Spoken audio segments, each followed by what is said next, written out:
I think that, there are many things that need to be investigated in the military and in the defense establishment and in the political echelons, but the shortage of equipment, the malfunctioning equipment, and the outdated and not up to standards equipment, all of that should be part of a national board of inquiry. I mean, when I look at the situation, and I've seen, I've gotten a lot of requests and people have asked me, and I've seen the amount of equipment that has been delivered to Israeli soldiers, reservists and regular units all across the IDF, then this really should be a wake-up call. And I hope that this will be investigated, and I hope that there will be, real accountability.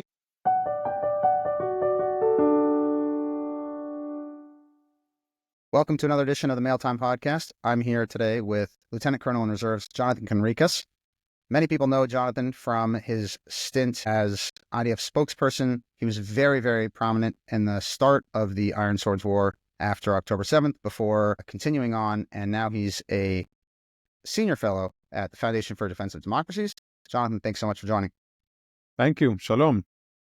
Before we get to some of the issues of the day, I want to ask some of the questions that are burning for those of us who are watching your updates and your interviews on October 7th and after. First of all, did you get to sleep at all? How are you getting talking points when everything is so insane and there's so many different subjects and different things going on in Israel? And what is that like, trying to get information in real time when in Israel, things were still cloudy and the IDF didn't even know what was going on for some of the time? Yeah. Well, I did 3 months as a reserve international spokesperson. There were nights that I did 30 or 40 interviews every night, many nights like that. And I came away with a profound respect for people who do night shifts. There's a lot of people around the world who do night shifts as a way of living. I think that's very tough because that's how I kind of switched around my life. It came about because I understood, having done the job in the past, having been international spokesperson for 4 years, I reached out to my friend Richard Hecht, who was spokesperson at the time, and I said, listen, what you're going to need is someone that can give you a few hours of sleep, because this is obviously going to be a very long war and it's not going to be a short operation. At the time, I don't think I anticipated 15 months, but I told him this is going to take a while and you will need to have a rhythm and the structure that allows you to sleep. And I will gladly do the night shifts for you. That's how it started. I didn't think that there would be so many interviews to do. I didn't think that there would be such a tremendous demand. And I definitely didn't think that I would be doing 30 or 40 interviews per night for really the highest level of American and international media. So I slept during the day, or tried to, and that's a challenging change. So I got a few hours of sleep. But then I tried to be together with my teammates and the other people at the IDF spokesperson's office to be at as many different types of media outlets and with the biggest reach and the most importance, no matter or without distinguishing whether they were pro-Israeli or anti-Israeli. I actually tried to be more on the anti-Israeli media and to confront people, journalists and editors and guests, etc., who are biased against Israel. I tried to be on those networks a lot. But at the end of the day, I, as I said, came away with a profound respect for people who sleep during the day. Now, in terms of information, that is perhaps the biggest challenge, because as a spokesperson, as an official spokesperson in uniform, what you say carries a lot of weight. You speak on behalf of the military, and when you say something, the expectation is that you have verified, and the information that you are delivering is trustworthy and an official sanctioned information on behalf of the State of Israel and specifically the IDF. So there's a lot of responsibility on a spokesperson's shoulders. What we had was a pretty good system of people and tech in the IDF spokesperson unit that basically works behind the scenes. And I had a constantly updating file on a share drive that I would read just before going on each and every interview. The half minute that I had between one interview and the other, I would refresh. make sure that I had the stats, the numbers, the locations, the names, the events, response to queries, key talking points, etc. All of that was updated, and it worked. It's a system that is based on a lot of people doing a lot of work behind the scenes. And then, of course, the spokespeople, women and men, who have enough experience and the cognitive capacity to take it all in and to deliver it in the correct and relevant time when specific questions are asked.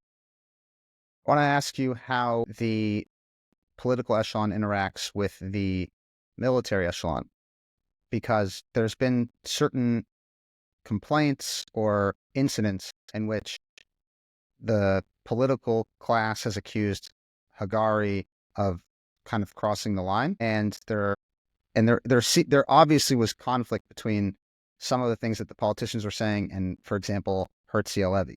So what's the interaction like, and how is that coordinated between the political echelon and the IDF spokesperson's unit? Yeah, so I wasn't really part of the coordination between the Prime Minister's office and Minister of Defense during Gallant and after he was fired and replaced by Minister Katz. I was more, focused on international media, but I'll say the following. I think you address, or you're putting your finger on a very important space in Israeli national security between the political and the military echelon. And I have a few things to say about it. One would be that I think we've seen different types of failure during this war. It started with the tremendous military failure that allowed Hamas to attack, murder, abduct, burn, etc., all of the horrible things that they did on October 7. I think it has continued with a leadership failure in Israel to not only define the strategic goals that were more or less defined in the beginning, but then following up on that. I, as an Israeli, not as an officer and not as a civilian, I don't know what Israel's strategy is and what we're trying to achieve. I know what we don't want. If it is Gaza, we don't want Hamas, we don't want the PA, but then what do we want and what is our strategy and what is our aim? And what I hear from many politicians is a lot of slogans and a lot of sound bites that are intended for local media and political consumption. And what really bothers me is, again, this space between the higher echelons of the military and the political echelon, where I think that we have sold ourselves short on two fronts, is taking military achievements and then turning them into strategic benefits or a strategic long-term situation. In Lebanon, Israel, the IDF, achieved significant military achievements. We really delivered significant blows against Hezbollah, yet the diplomatic deal, the ceasefire that was brokered, doesn't really reflect that. And it doesn't really provide the security that Israeli civilians need, or the guarantees that an October 7 attack style won't happen again. And that is on the political echelon. And what I very much regret hearing is when there's, in the military, we call it when you're shooting inside the APC. It sounds more commonplace in Hebrew. Yorim betoch hanagmash, which means when there's friendly fire and where politicians, for whatever aims or purposes, decide to use the military, senior military, as props for their political endeavors. And I've seen a lot of examples of that during this war, and I think that's very regrettable. Hagari, sure, I think he has made two mistakes during these 15 months. Once when he answered a question, and 1 out of 4 questions in one of the updates that he gave, and he answered out of line and gave an opinion which he probably shouldn't have been sharing. And one other time when there was a tension between the Ministry of Defense and the IDF. I want to add a third one. On Yeah. October 9th, 2023, when he said that there was enough equipment and that everyone had to be patient and the equipment was on the way.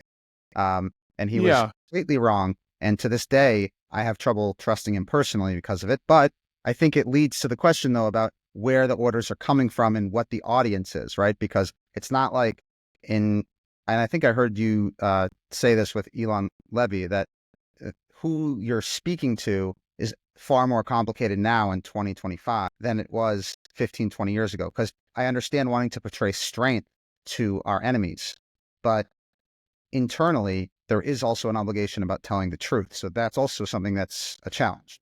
Definitely. And listen, there are things, and on the 9th of October, the amount of disarray and I would say mayhem in Israel, if he said then that there's enough equipment, that was the information that he has available. You and I know that not to be the case. You definitely know, based on your extensive activity of good deeds. And again, just like Chezi Nechama thanked you, I think there's definitely room to thank you and everybody that has been working with you and donating through you to IDF soldiers. I think it's tremendous. And I am ashamed that it is needed. It's a very odd situation to be in, to be overwhelmed with gratefulness, but also to be very ashamed that we need it. But I wouldn't put this at the feet of the spokesperson. This is the logistics No, I think array. he definitely didn't. He's not going around the bases and saying, "Do they have this? Do they not have this?" Right? No, But that's not his job. The fact that they sent him out there to say that, though, caused so much damage when it came to people wanting to help, because people would say, "Listen, we trust the IDF 100%," and the spokesperson said there are no shortages. So therefore, we're going with what the spokesperson said, as opposed to you. What do you know? Right? Yeah. And that conflict was so challenging, because you're sitting there saying, I support 99.9% of what is being said, but this little percent was just not true. And I'm curious how, that's why I was asking about the information flow, because sometimes it's hard to understand, especially to the consumer who cares a lot. I'm not talking about the enemies who are sitting there trying to pick apart and disprove all sorts of radical theories, like a silly genocide. website. I won't. Yeah, exactly. I'm not even going to talk about that. Yeah. I'm saying that from the inside. So, are those briefings directed towards Israelis, or are they directed toward the outside? Well, you could see based on the language. When he speaks in Hebrew, the target audience is obviously the domestic audience, and then he switches to English and addresses international audiences and international media. But I think a very important point, he's done, I don't know, a few hundred briefings, if not more than that, where he's been the only one in Israel answering questions for many, many, many months. And I think we can cut him and many in the military some slack, because standing up and answering questions is a basic requisite that I think, or expectation that I have of politicians and elected officials. And I expect them to be there and answer tough questions, even when they don't have anything fancy to brag about, even when we're not killing Ismail Haniya in Tehran, and even when we're not killing, what's his name, Hassan Nasrallah in Beirut, or Yahya Sinwar. And I expect leaders to be there in front of the camera and answer tough questions in Hebrew by Israeli media. And I haven't seen that. And then, also, I'll give you a very, very strong backing behind the spokespersons unit, from the perspective that, like you said, accountability. There's also, when it comes to accountability, you have brigadier generals and other people who are walking around. They have drivers, big pensions, etc. They're supposed to be responsible for logistics or whatever it might be. And they might give a sentence or two to a news outlet in print, but they don't have the courage to stand up there and actually take responsibility for some of the failures and the extra stress that's been added. And I believe that they do need to be accountable. So it's kind of like the White House. It's the White House press spokesperson, right? Hagari was sent out there with information that was clearly false. And I want to know who gave it to him. I want to know who made this claim and why did they say that? And then you can start investigating. I think that that will help understand some of these things. And like you said, the lack of courage is crazy. They're very happy to go out there, like you said, and show, oh my God, look, we just got a donation. Our purchase of D9 bulldozers just showed up. Here's the photo. Here's great. Look at us. This is our strength. But when it comes to holes, which are inevitable when you don't anticipate a conflict like this, Nope, nothing. We're just going to send the spokesperson out there, and he's going to have to speak for it. So yeah, I don't think that it's fair. Yeah, and I think that, the issue, there are many things that need to be investigated in the military and in the defense establishment and in the political echelons, but the shortage of equipment, the malfunctioning equipment, and the outdated and not up to standards equipment, all of that should be part of a national board of inquiry. I mean, when I look at the situation, and I've seen, I've gotten a lot of requests and people have asked me, and I've seen the amount of equipment that has been delivered to Israeli soldiers, reservists and regular units all across the IDF, then this really should be a wake-up call. And I hope that this will be investigated, and I hope that there will be, real accountability, and that the commanders and officers, and it's not only the logistic officers, we can't, put all the blame on them. This is a command responsibility. When I was a company commander, it was in infantry, it was my responsibility to make sure that my soldiers had everything they needed in order to be fit and ready for combat. And if they didn't have it, then that was my problem. It was also the logistics officer's problem, and I would give him hell for it, but it was, at the end of the day, my problem as a commander. And I think what we've seen in the IDF is a serious lapse when it comes to that, and we're still waiting for the after-action reviews to be finalized and presented. That's supposed to happen. What? There's so many things to unpack there. I'll add, I was talking to a bereaved family 2 days ago, and I knew that their son did not have safe equipment on, that he was still in training and was tragically killed in bad equipment. And they said, do you think that he would have survived? And my answer was, God forbid, I would never tell you definitively an answer to that question. But what I can tell you is that if we had helped him and if he had had safer equipment, would he potentially have a better chance of surviving? The answer to that is certainly yes. And that the difference in percentage of likelihood is really hard to reconcile, and it's hard to understand, but and it's painful. When you talk about investigation, there's been a lot of political back and forth about investigations, which to many outsiders, they can't even believe it's political. So can you provide a little bit of insight into the mechanics of an Army investigation and how the different perspectives that people are offering on terms of investigation? Like how would the Army truly investigate itself if the same people who were there and their subordinates are the ones who are still in charge? Yeah. So this whole topic has become, and it from the beginning was a pretty contentious topic. I'd say that the key word is trust. There is a significant lack of trust between the senior military echelon and the political echelon. And for the first months after the war, the demand from the Israeli public through the media was for accountability. Accountability from everybody that was in any type of position of power, influence, and authority. October 7th and before that, with regards to Gaza, people wanted these officials, politicians, military, etc., to express their responsibility and accountability for their actions or inactions. And there were quite a few in the military who said, yes, I am responsible. I failed in my mission. Herzi Halevi said it first. The commanding general of Southern Command, General Finkelman, said it very clearly. The Brigadier General Rosenfeld, in charge of Gaza Division, clearly, obviously, we failed in our mission. And so did the Air Force and many others. What I think the people in the military, senior officers in the military, when they looked up towards the political echelon, they didn't see that. And what a lot of people in the military saw were politicians who were comfortable leaving all the blame and responsibility and trying to contain that within the military. And like the buck stops at around the political level.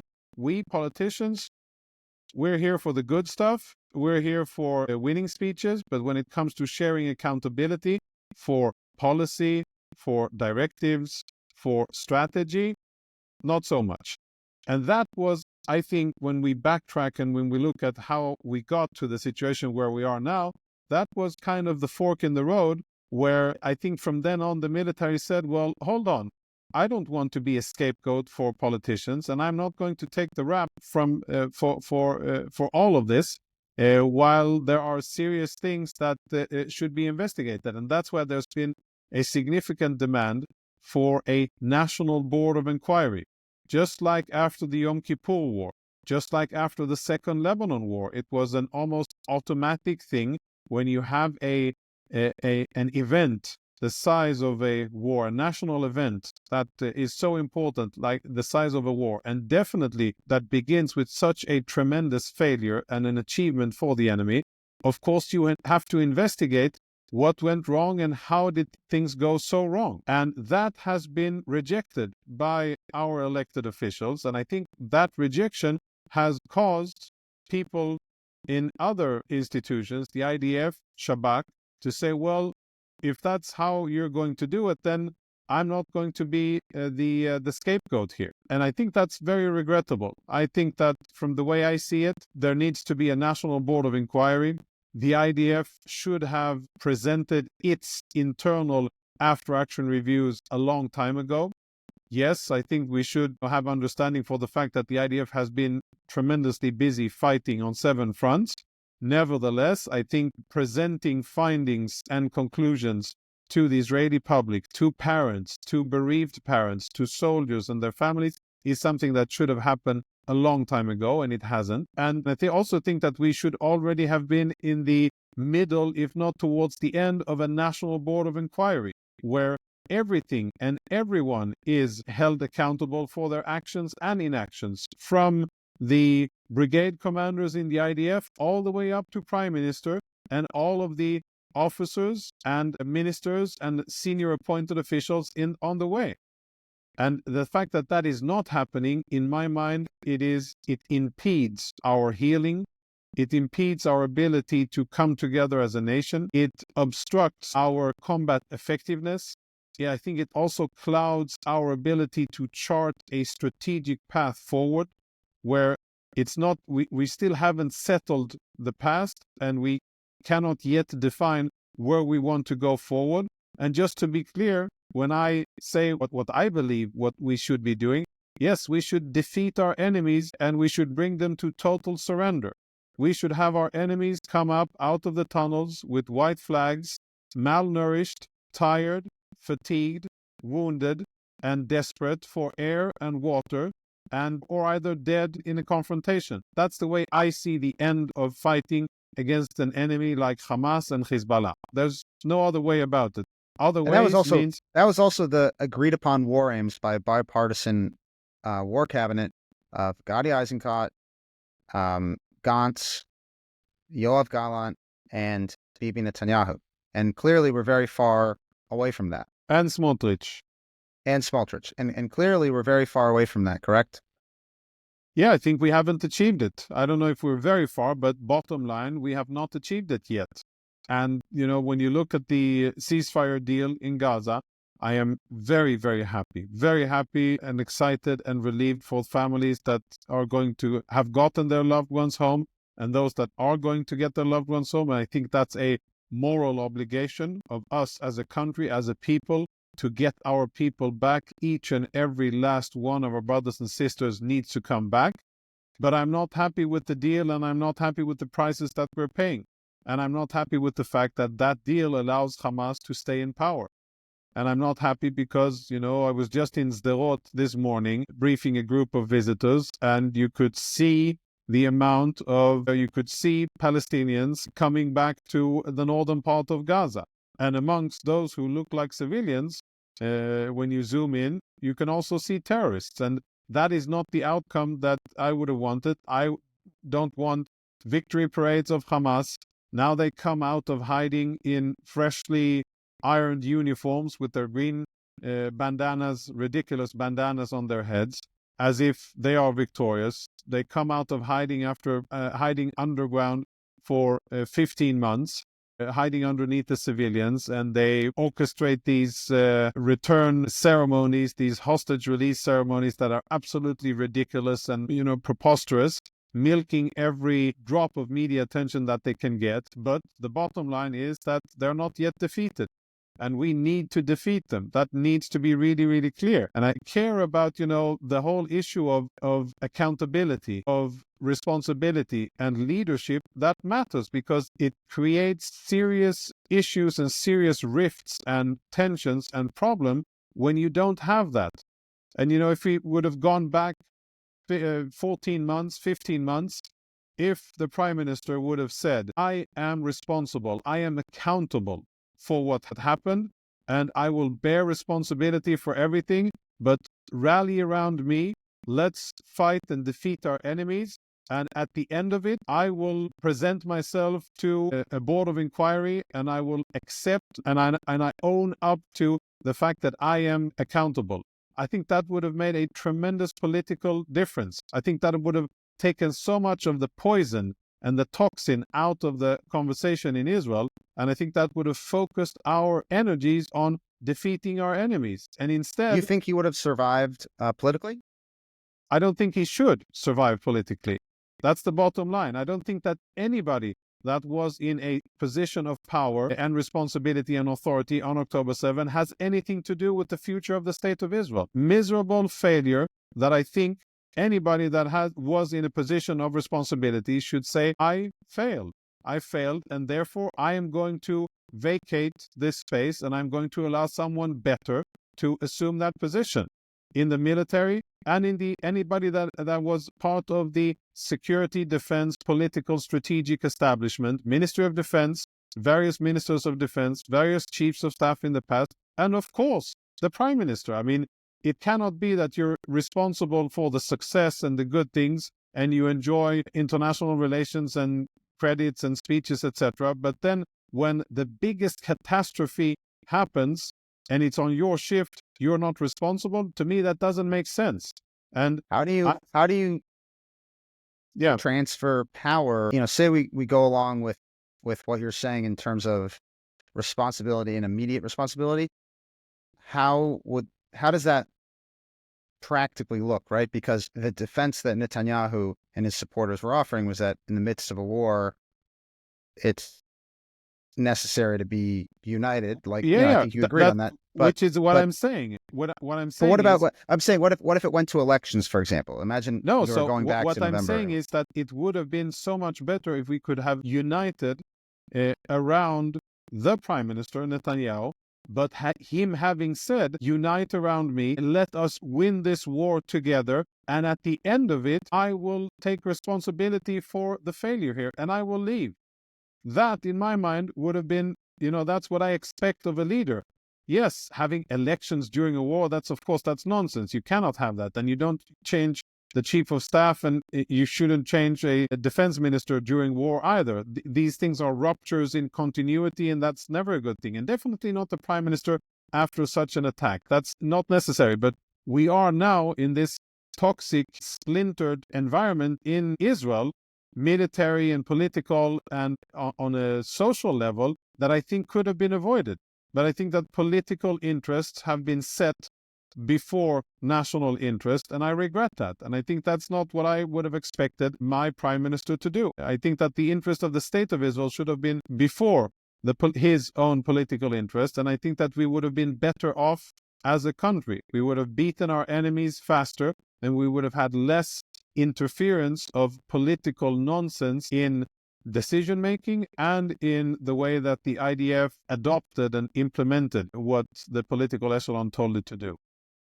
What do you make of Trump's proposal vis-a-vis Gaza and evacuating Gazan civilians, however many there are, in order to clean out Hamas and the literal rubble that's all around Gaza? It's a compassionate proposal. I think it makes so much sense in many ways. It makes sense if you compare it to military human history.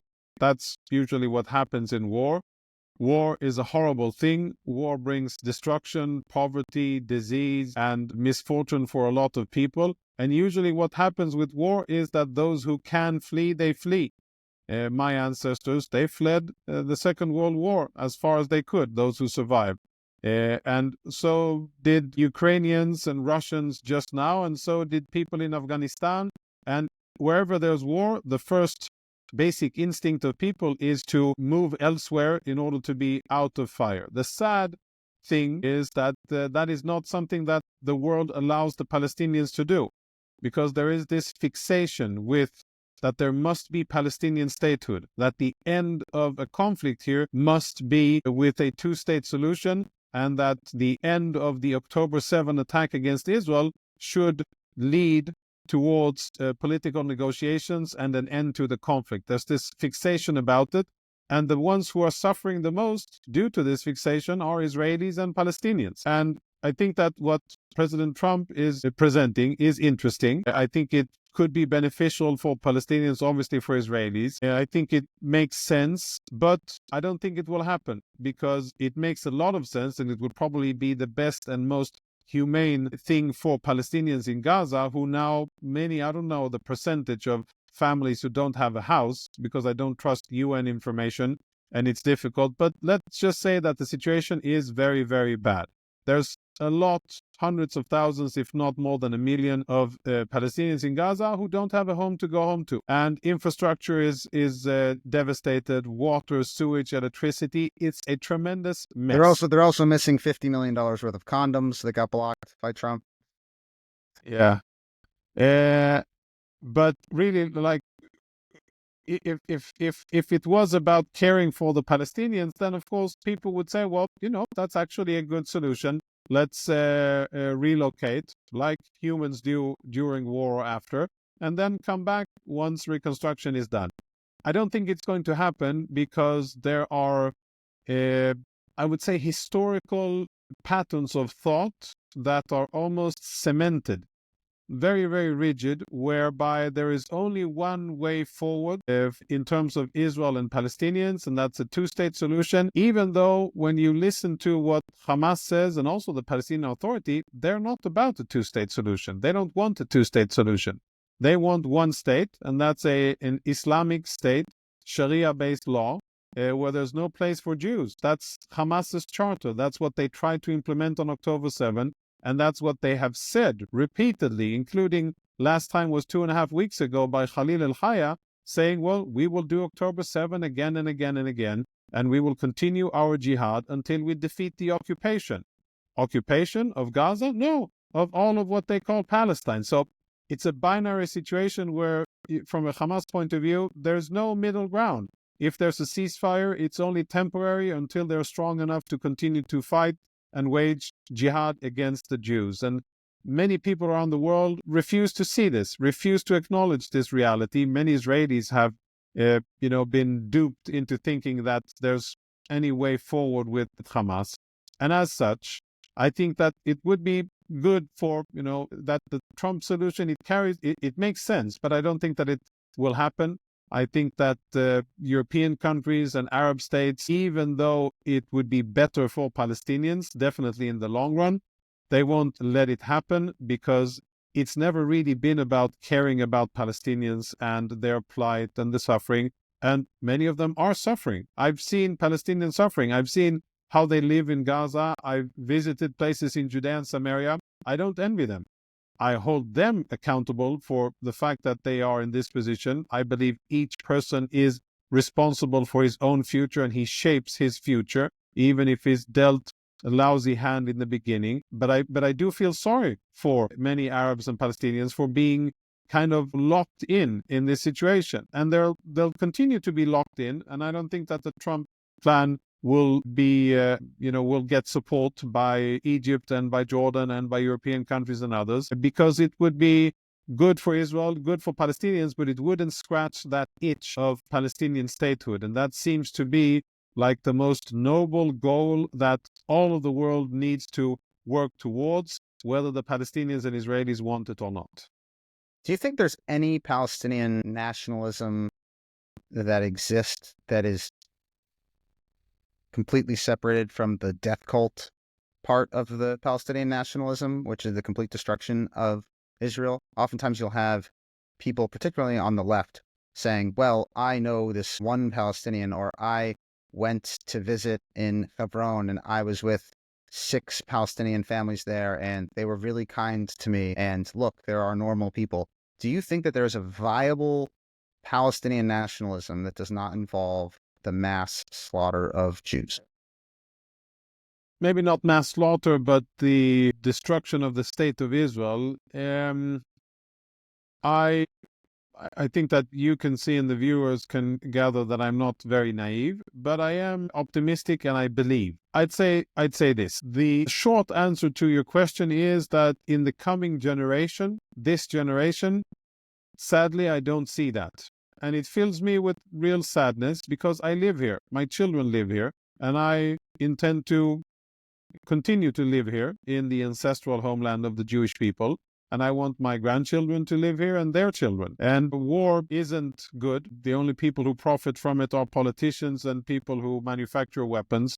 The rest suffer. It's not something that I want for the future of my nation. So when I say that within this generation, I don't see a way forward, that is a sad thing. But when I look around and when I listen, I speak Arabic and I listen to what they say in Arabic, I don't see that type of political thought amongst Palestinians anywhere near mainstream that says, okay, let's end the conflict. Let's accept the fact that the Jews live in this land and that this is their ancestral homeland. And let's live in peace and respect besides the Jews in a Palestinian state. Israel has offered that, I think, 4 times in the past. And sadly, we've gotten refusals each and every time, even though the offers were very, very, very generous, for lack of a better word. And the Palestinians have said no twice, Arafat, and twice Mahmoud Abbas, 2 offers that I don't think we will see repeated in the future. And if you look at Hamas, as I spoke about, there's no going forward, no making peace with them, just like with the Nazis, just like with ISIS, just like with any organization that is basically a giant death cult. There's really very little to do but to fight, defeat, and then try to build something new. Now, what this means, bottom line, is that, of course, we have to try to generate the alternative. We have to try to facilitate that to happen. We have to look for that type of leadership and that type of sentiment, which currently I haven't seen in Palestinian society, but for our own interest, we need to find that and nurture it and try to make that the dominant one. When we speak about the future of Gaza, 25 years from today, I want there to be a totally different education system in Gaza and a totally different religious preaching system in Gaza with different content. If UNRWA is allowed to continue to indoctrinate Palestinian kids with jihad and martyrdom and the right of return and all of the other nonsense that Hamas believes in, then we're going to have more generations of war and bloodshed. But if we, Israel, and at the end of the day, it will be about Israel, because it is in our interest to do so, nobody else. If we create an alternative that educates Gazans differently towards tolerance, towards self-dependence, towards prosperity, towards respect of civil liberties and of others, then there's a way going forward. I don't say democracy because I'm not entirely sure that model fits everywhere and for everyone. And it took Europeans, I think, 2 world wars and a few hundred years of fighting before they figured it out. And I think that other humans are probably not that different. But at the end of the day, if we want a path forward for coexistence here and peace, then education needs to change within the Palestinian system. And the first thing that needs to happen is for UNRWA to be abolished, dismantled, relegated to the dustbin of history in Judea and Samaria, in Gaza, and everywhere else. And then to go on and to start educating about coexistence, about the benefits. We're running out of time, but you can't do that unless Hamas is gone, right? Is defeated, correct. So if they're still in charge, that's not possible because they're going to undermine everything there. In your professional estimation, what's the timeline here? Do you think that we're looking at another year, 18 months, 3 years? What should the person who cares about Israel expect when it comes to a timeline for the complete destruction and removal of Hamas? That is the toughest question, Daniel. That's why you come on here, because we're Yeah. asking the tough questions about us. Yeah. So every day that goes by and Hamas is still in power means another day of a generation that will make it impossible to have peace between Israel and Gaza. That's the way I see it. And in terms of how long will it take, the current political and diplomatic environment looks as if we're leaning towards a more permanent ceasefire. That's the pressure coming from the US and the world and Arab states. And if that happens, then that means Hamas is still in power, and that means kicking the can down the road and more fighting and bloodshed and poverty and misery and refugees and humanitarian zones and trucks of aids and all of that we've seen over the last year. And of course, attempts to kill Jews by Hamas in the future, by whatever means. Do you really think that Israel could agree to that? Because I think that it would be a complete betrayal of the trust of so many reservists. I agree. Everything. I agree that it would be a complete betrayal of reservists, of regular soldiers, of families, of the Israeli population. This isn't what we fought for. We didn't fight to have Hamas still in power, and we need to be super clear that that is not how the October 7 war ends. And my trust is so with the current political leadership in terms of sticking to what's good for Israel and not what's politically convenient. And I say that with respect, but with sadness. So the way out here could be if and when, and I think we're talking about a when, Hamas will fail to deliver all of the hostages. I don't think that Hamas will hand over all of the hostages. Some way along the line, they will stop for whatever excuse that they'll come up with, and we won't get all of our hostages back. I don't know how many it will be, but I think that they won't release all of them. That will be the time when Israel will be faced with the dilemma, and I hope that we will have our diplomatic and political ducks in line when that time comes, when Israel will say, okay, no more hostages, then we go back to war, and this time the war is going to be different. This time, we are going to use all the power that we have. This time, we are going to apply all levers on Hamas, and we're going to do everything within our power in order to defeat our enemy. Not stop short and supply our enemy with food, fuel, water, and medical supplies, and not keep it alive, but do everything that we can, including things that are very painful for a lot of people, but to defeat our enemy. That's the obligation that any country has, and definitely a country like Israel that constantly faces this threat of annihilation by various enemies. So if this could happen, this could come about rather quickly if negotiations fail for the second phase, or it could come about in a few weeks or months when Hamas decides that they've handed over enough hostages and they want to keep a few of them in Israel for leverage. That will be the time when Israel will have to act differently, and I hope we will have the leadership and the stamina and that the resourcefulness and the diplomatic capacity to do so, and to be clear to the world, to our allies and friends, America and others, but also to other countries around the world who are neither friends nor enemies, but just to tell others what we are doing. We are now in earnest going to defeat Hamas, and this war will end with a defeated Hamas, white flags, hands raised above their heads, nothing else. And only then can we go forward with humanitarian aid, rebuilding the Gaza Strip, and all of the things that are very important and needed. And yes, people on the other side are suffering, but I care much more about the future of my country and my people, and that's what I think should be at the top of our priorities.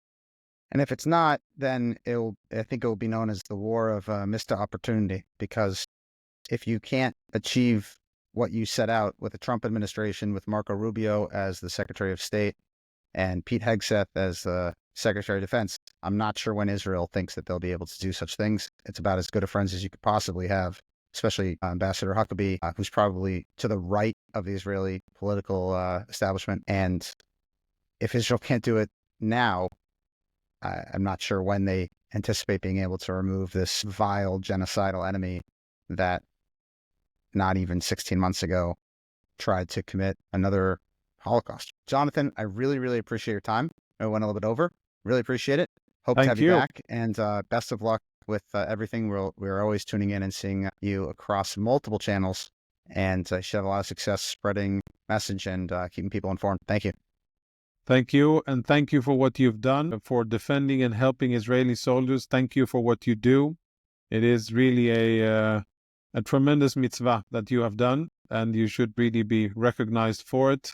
I know that you don't do it for recognition. You do it out of a real shlichut, but nevertheless, you should be thanked for it. And I, as someone who have seen the equipment reach soldiers in combat, salute you. And I hope for the best. And I hope that in the future, it won't be about military equipment, but high-tech investment, education, agriculture, and whatever cool things can be exported and imported from Israel.